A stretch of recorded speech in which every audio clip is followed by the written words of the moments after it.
Everyone, this is Amanda, the author of the Fairly Extreme blog, and I'm just going to narrate for you this track workout that I just recorded at the track.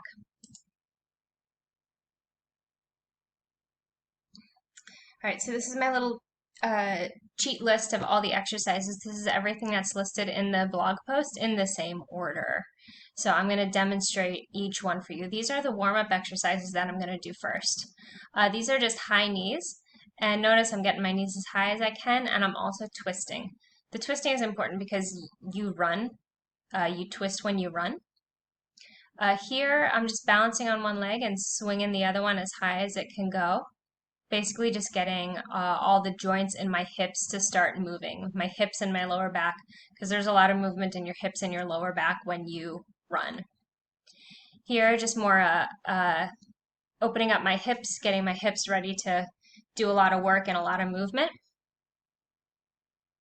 And the last one is another twisting exercise, because if you think about it, when you run, you twist a lot. Your entire upper body is twisting.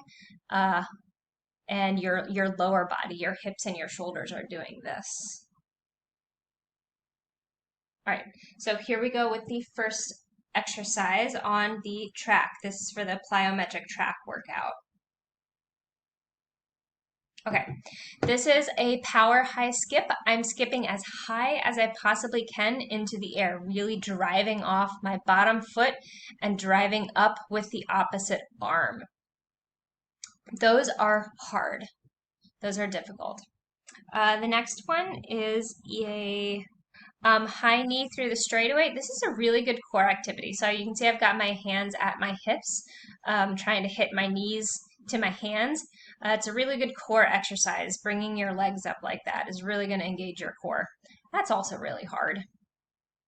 Okay, this one is called speed skaters, another really difficult one. So I'm trying to push to the side here, and I'm moving my arms in a really exaggerated way, and I'm pushing to the side in a really exaggerated way, like a speed skater. It's also really hard. I did all these 3 hard ones at the very beginning. Okay, this is a bounding sprint. So you're going to try to make your stride as long as you possibly can when you do this, as long as you possibly can, and really exaggerate your arm movements. That's why it's called a bounding sprint or a bounding skip. You're trying to cover as much distance with one foot, with each foot strike as you can. This is just a build-up sprint here. I took a few slow jogs at first, maybe like 4 or 5 slow steps, and then all out sprint the rest of the way.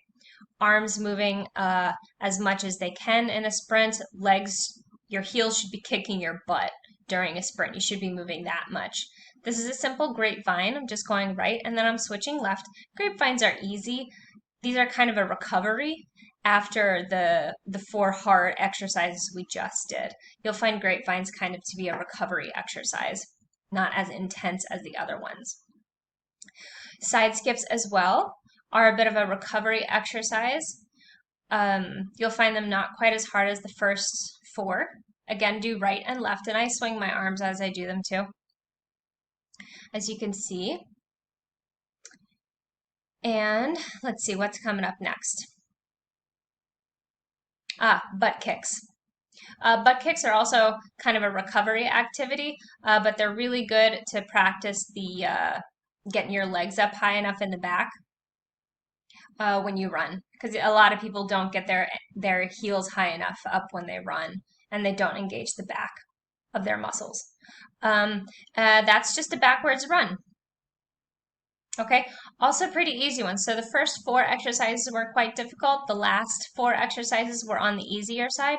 So when you go to your track and you want to do this, if you want to mix those up, go ahead and mix them up. If you want to do a hard exercise and then an easy exercise, do that. It might help you last a little bit longer.